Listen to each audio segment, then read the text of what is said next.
Merci beaucoup, Monsieur le Président, Monsieur le rapporteur général, mes chers collègues. La majorité a décidé que ce texte devait être renvoyé en commission parce qu'il s'intégrait, je cite, parfaitement dans le grand débat, selon les mots de Monsieur Cazeneuve. Le grand débat est terminé. Ces conclusions ont montré que le gouvernement et sa majorité restent fidèles à leurs principes, ne pas écouter les problèmes soulevés par l'opposition, puis balayer d'un revers de la main les solutions qu'elle propose, se rendre ensuite compte que ces solutions n'étaient peut-être pas si mauvaises et revenir enfin vigoureusement sur leur position en oubliant qu'ils défendaient l'exact contraire quelques mois plus tôt, mais en s'arrêtant au milieu du gué, sans doute pour se ménager le plaisir d'une volte-face future. Nous prenons donc la majorité au mot et décidons de poursuivre la discussion de cette proposition de loi en commission. Nous regrettons que la motion de renvoi en commission ait été adoptée. Cette adoption révèle une double incohérence dans l'attitude de nos collègues de la majorité. Chers collègues, vous avez renvoyé le texte en commission, estimant que les travaux de la commission n'étaient pas satisfaisants. Mais c'est vous qui avez décidé du sort de ce texte en commission. Faut-il comprendre que le 4 avril dernier, en adoptant la motion de renvoi en commission, la majorité de l'hémicycle a souhaité déjuger la majorité de la commission, qui, elle, avait rejeté la proposition de loi en commission le 27 mars. Vous n'aviez qu'à davantage amender le texte lorsque vous le pouviez. Vous n'aviez qu'à voter autrement. Ce choix montre en fait que vous êtes en réalité très ancien monde. Il révèle que votre utilisation des motions n'est en vérité qu'un artifice de procédure. Vous n'êtes pas les premiers à en user, mais ne prétendez pas avoir changé la façon de faire de la politique, parce qu'en réalité, vous utilisez des artifices très grossiers. Ce qui m'amène à la seconde incohérence. Vous utilisez une motion de renvoi, alors même que vous venez de la supprimer, effectivement, dans le règlement de l'Assemblée, justement parce que vous considérez qu'elle a été détournée dans son but. Et vous avez adopté seul la réforme du règlement. Votre majorité est celle qui a le plus utilisé jusqu'à présent la motion de renvoi en commission. Vous en avez adopté 16 en 2 ans d'un seul but, empêcher les discussions des niches de toutes les oppositions. En fait, c'est 4 de plus que le nombre de motions adoptées sous l'intégralité de la législature précédente. Où est donc votre cohérence, chers collègues de la majorité? Ne prétendez surtout pas être à l'écoute de l'opposition, vous savez vous-même qu'il n'en est rien.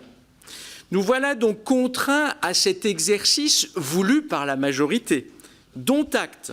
Nous allons donc, évidemment sans problème, vous réexpliquer pourquoi aujourd'hui, plus encore qu'il y a 2 mois, il est opportun que nous adoptions cette proposition de loi concernant pas moins que la question du pouvoir d'achat de nos concitoyens. Les textes invoqués pour justifier ce renvoi en commission étaient de 2 ordres. Suffisamment aurait déjà été fait pour le pouvoir d'achat. Interroger nos concitoyens, nous verrons. La proposition était trop coûteuse et non financée. Là aussi, avez-vous fait le nécessaire pour financer vos propres propositions? Nous y reviendrons. En tout cas, le groupe Les Républicains ne considère pas que les problèmes de pouvoir d'achat des Français aient été réglés, quand bien même certains indicateurs statistiques indiqueraient une amélioration depuis la fin de l'année 2018. D'une part, comme nous l'avons déjà montré lors de l'examen de la présente proposition de loi en commission et lors de la discussion générale en séance, l'augmentation de pouvoir d'achat sur les derniers mois est nettement plus réduite si l'on s'intéresse à l'évolution du pouvoir d'achat par unité de consommation. Cette mesure est évidemment plus proche de la réalité vécue par nos concitoyens. Selon les chiffres de l'INSEE, le pouvoir d'achat des ménages aurait ainsi augmenté de 0,9% au premier trimestre, mais le pouvoir d'achat par unité de consommation de 0,7%. D'autre part, elle est très inégalement répartie. Les mesures sociales et fiscales prises par le gouvernement ces derniers mois ont surtout bénéficié, et vous le savez, aux salariés du privé. Les inactifs en général et les retraités en particulier en sont très largement exclus. La fin du grand débat national et les conclusions qui en ont été tirées par le président de la République ont d'ailleurs montré que la question du pouvoir d'achat restait au cœur des préoccupations de nos concitoyens et que la majorité estimait nécessaire d'y apporter des réponses. Elle s'est pour partie, et c'est heureux, inspirée des propositions figurant dans la proposition de loi des Républicains défendue par le président Woerth. C'est le cas pour ce qui concerne la baisse de l'impôt sur le revenu et la revalorisation des pensions. À l'issue du grand débat national, le président de la République a reconnu l'importance de la question du pouvoir d'achat et de la justice fiscale dans les préoccupations de nos concitoyens en annonçant plusieurs choses. Tout d'abord, une baisse de l'impôt sur le revenu chiffrée à 5 milliards d'euros, le renoncement à l'indexation des pensions inférieures à 2 000 € pour 2020, la décision de porter à 1 000 € la pension minimale pour les carrières complètes effectuées dans le privé et la reconduction de la prime exceptionnelle défiscalisée et désocialisée. Nous avions proposé une diminution des taux applicables aux 2 premières tranches de l'impôt sur le revenu. De toute évidence, la majorité s'est ralliée d'une baisse d'impôt sur les 2 premières tranches. Nous avions proposé la réindexation des pensions pour 2019 et le renoncement à l'indexation pour 2020. La majorité reconnaît que son intention de maintenir la désindexation une 2e année consécutive n'était pas tenable. En renonçant à la désindexation des pensions inférieures à 2 000 €, le gouvernement reconnaît partiellement l'injustice dont les retraités avaient fait l'objet, mais le gouvernement crée un effet de seuil générateur de nouvelles injustices. Comment, en effet, considérer qu'un retraité qui touche une pension de 2 000 € serait-il tellement plus riche qu'un retraité qui touche 1 995 € et que sa pension ne devrait pas être revalorisée de la même manière? La majorité n'a par ailleurs toujours pas prévu d'annuler la hausse du taux de la contribution sociale généralisée sur les pensions de retraite et d'invalidité pour la totalité des titulaires ayant subi le passage à ce fameux taux de 8,3% en 2018. Quant à l'argument selon lequel les propositions des Républicains ne seraient pas financées, il fait fi évidemment de tout le travail exposé depuis des mois et rappelé là aussi par le président Éric Woerth lors de l'examen de la proposition de loi au mois d'avril. Mais il laisse surtout dubitatif à la lumière des financements proposés par le gouvernement pour les 17 milliards d'euros de dépenses supplémentaires qui ont été décidées depuis le mois de décembre. Cette question, évidemment, elle se pose à la majorité. Sur les 10 milliards d'euros des mesures votées à la fin de l'année 2018, donc en l'occurrence l'annulation de la hausse des taxes sur le carburant, la défiscalisation et la désocialisation partielle des heures supplémentaires, l'annulation de la hausse de la contribution sociale généralisée pour une partie des retraités, moins d'un tiers sont pour l'heure financés par un resserrement de la dépense fiscale sur les plus-values de cession intragroupe et sous réserve de l'adoption définitive du projet de loi, la mise en place d'une taxation de certains services numériques et la révision de la trajectoire de baisse du taux de l'impôt sur les sociétés.